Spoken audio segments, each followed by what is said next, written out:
What is going on, Life Fitness Coaches? Welcome to another episode of the Change Lives Make Money Online Trainer Podcast. It's your boy, and we are on episode 1000 of the podcast. That's right, 1000. 3 fucking zeros.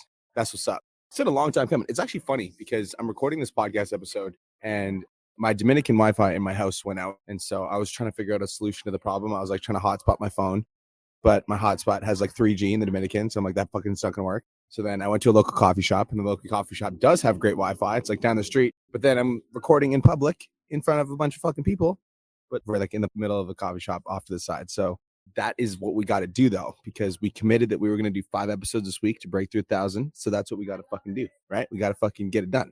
And just like, I thought it was very fitting that episode number 1000 was me hiding in the back of a coffee shop doing my fucking podcast, because this is where it all began, yo. This is where it all began in Bali, in traveling in coffee shops, in like, you know, hustling at Starbucks. And like, you know, that is like how, you know, that's how it all started, man. Is like, this is how the entrepreneurial game began. So really cool that I'm recording episode 1000 while in a random ass coffee shop, because that is it. 1000 podcast episodes. What do I win? Fuck, what do you guys win? What do I win? You know, what am I getting? Okay, so this podcast today, we're going to be talking about the man in the mirror. All right. Now, I'm going to open up and I'm going to share something with you guys that I wasn't sure if I was going to share yet, but I'm going to fucking do it. And it is that I am fucking tobacco free, motherfuckers. I made the decision this week that I was going to quit tobacco cold turkey.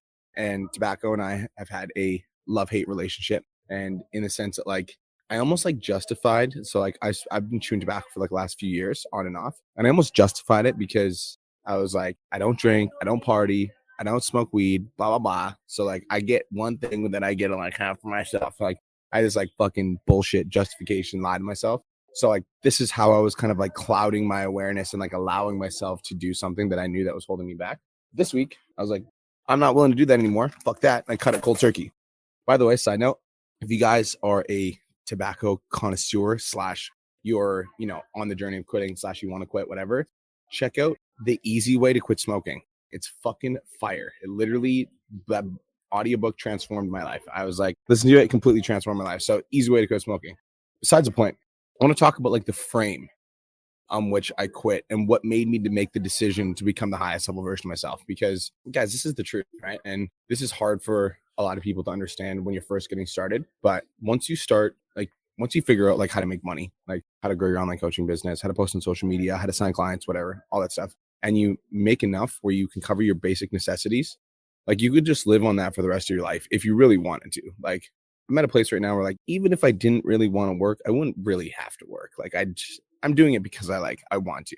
And so if that's the case, if I'm doing it because I want to, and I'm past the point where like I need to fight for my basic necessities, I want to be the very best at what I do. Like, I don't just want to do something for the sake of doing it. Like, I would like to perform at my very best. And so this last like 7 days, I've been like super sick. I've been super, super, super sick, and ended up in the hospital, ended up like fucking just hating my life. And I remember like having 7 days to sit with myself and my thoughts while I was dealing with this sickness. And I asked myself this question. I was like, what am I doing right now that's holding me back? And I'm going to give you guys the same prompt. Is like, what am I doing right now that's holding me back?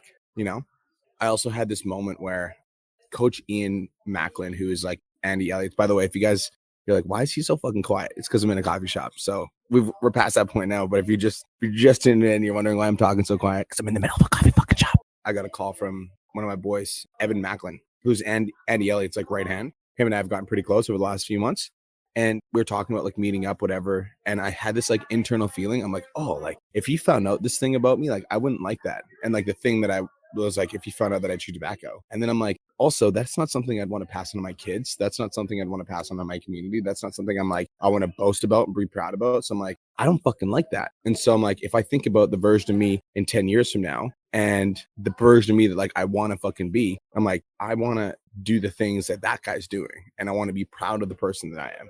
And so this like week getting super sick was an invitation for me to start taking a look in the mirror, you know, and facing the man in the fucking mirror. And so this conversation is about facing the man or the woman in the mirror. And my question for you is, what are you doing right now that's holding you back? And so I think that for a long time I had a hard time because I knew that I like wanted to give up tobacco, and I wasn't really like a big fan of, tobacco or whatever.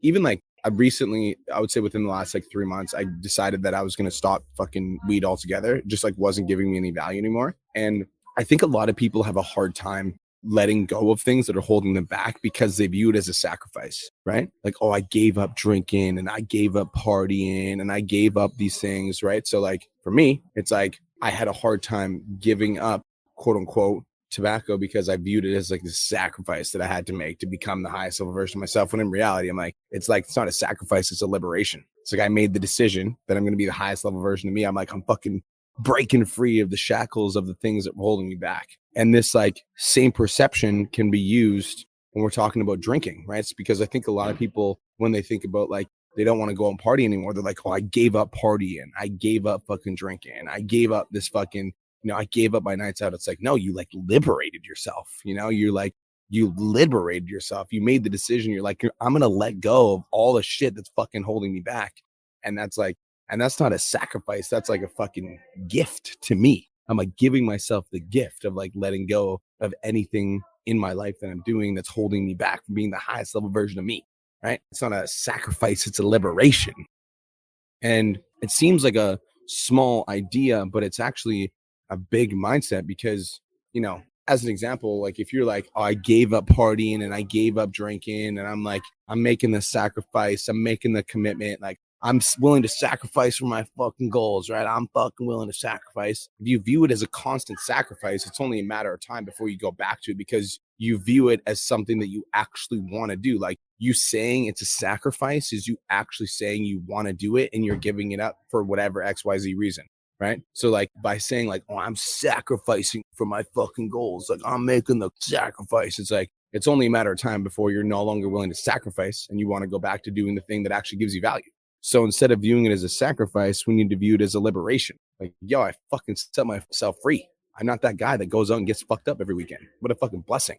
That's so good. I love that. I love that about me. I'm a badass motherfucker. That's fucking dope. I made the commitment. I'm going to be fucking jacked. And that feels so good. Right? I feel so fucking good being the highest level version of me. It's the same thing as like fucking fast food, you guys. Like if you think about like you're trying to be the highest level version of you, you're like, I gave up Uber Eats. I gave up McDonald's. I gave up fucking going out and partying. Like, no, I made the decision that I was going to eat better foods because I like feeling fucking good, right? It's not like I gave that shit up. You didn't fucking give up anything, right? You're like, you made a decision that you're going to be eating things that are in alignment with your highest self. And it's like, I think instead of this, like, I want you guys to understand something. And this is something that's really helping me recently is like, I'm not trying to let go of the old version of myself. Instead, I'm trying to step into the highest version of myself.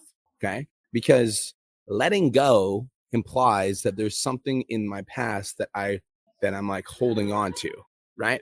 Like the definition of like letting go is like I'm holding on to something that I don't have, right? That's what letting go means. It's like, in order for me to let go, I need to hold on to something I don't have. It's like, that's the very nature of the word letting go. It's like, I'm attached to something and I'm trying to release the attachment to it, right? Or we could say, I'm stepping into the highest level version of me because when I'm stepping into the highest level version of me, as I'm stepping into that person at the same time, by just like by default, you end up releasing the old version of you because you can't step into the highest level version of you while still holding on to the old version of you. It just doesn't work. It's just like, so it's like this, letting go happens automatically as soon as you start stepping into the highest level version of you. And decisions start becoming, I don't want to say easier, but it's like decisions become a lot more clear when you're like, I'm operating from the highest level version of myself, because it's never like an easy decision to, head towards the stuff that you should be doing. And oftentimes it can be met with like a lot of like heartache, adversity, because you're around people that might be holding you back or affirming the old version of you. So I'm not saying it's easy to step into the highest level version of you, but it becomes a lot more clear what direction you should be going when you're operating from this place of like, I'm going to step into the highest level version of me and then start operating and thinking like and moving like that person. Right. Versus like, oh, I need to stop doing this and I need to stop doing this and I need to let go of these negative behaviors. No, you don't. because you just need to operate as highest level version of you, because the highest level version of you, that motherfucker doesn't smoke weed every day. This is like the way that I like to think about this is like, okay, Sammy, let's just like say that you've got 2 daughters that look up to every single thing that you do. Would you tell your daughters to smoke weed every day? Like, would you tell your daughters to drink every day? Would you tell your daughters to like smoke cigarettes or do tobacco or vape? It's like, if the answer is no, then these aren't things that we're proud of. It's not things that we're happy that we're doing. It's things that we've deluded ourselves into thinking that it's okay because of whatever. I'm stressed out. That's my stress reliever. That's how I feel better. It's, you know what I mean? It's like, I don't want my kids to pick up my lack of awareness and my lack of ability to regulate my own emotions. So I'm going to do what I need to do to work on myself so that I don't pass those behaviors on to my kids, because I wouldn't tell my kids just fucking vape when they're bored. So I'm not going to do that. Like, I'm not going to be that person, right? So we're not letting go of anything. We're stepping into, you know, the highest level version of Sammy, the next level version of Sammy, the next level version of Brian Mark. Like, we're stepping into that, right? We're not letting go. We're stepping into the embodiment of what it means to be the highest level version of us. And like, guys, like, it's not the easy path, but it's the one that feels the best. And at the end of the day, I want to have a life where like I look at myself in the mirror and I'm like, I'm fucking proud of you, dude. I'm proud of you. Like, I want to look myself in the mirror and be like, I'm fucking proud of you. You're doing some good shit right now. Like, you are like on top of it. Not only are you badass in business, but you're a great father. You're a great role model. And if somebody were to take a microscope to your life and fucking shine their little microscope across everything that you're doing and behind closed doors when no one's watching, they'd find fucking nothing, because you're a G, because you're authentic and you do what the fuck you say you're going to do. That's the life that I'm chasing. That's what I now is like, I want to be proud of the person that I am behind the scenes. And hopefully you can have that same life too, where you look at yourself in the mirror, you're like, you know what? I'm fucking proud of the shit that I'm doing. And if somebody took a microscope or a video camera and recorded every single thing that I do every single day when nobody else is watching, they'd be fucking proud of me too. That's a life I want to live. So guys, thank you for tuning in to the 1000th fucking podcast episode. We are in the back of a cafe in a random ass fucking place, because that's what entrepreneurs do. Entrepreneurs solve fucking problems. And so my Wi-Fi is at my house and my house is cut out. So I'm like, okay, well, I can either not do my podcast, not a fucking option, or I can go find a place where I can do my podcast, small little baby screaming in the background, and I can be fucking integral and do what I said I was going to do. 5 episodes this week. We're fucking crushing it. We're breaking through 1,000. That's what's up. So I appreciate you guys for being along the ride with me. Thank you so much for watching. I encourage you to take a look at the man or the woman in the mirror and ask yourself if you're proud of the person looking back at you. Because if you're not, it's time to make a change. Peace. Thank you so much for tuning into today's episode. Hopefully you got some value. If you did, and you want to learn more about how me and my team can help you scale your online fitness business to $10,000 a month, DM me 10K on Instagram at TheRealBrianMark for more information, and I'll reach out to you to see if I can help you grow an online coaching business.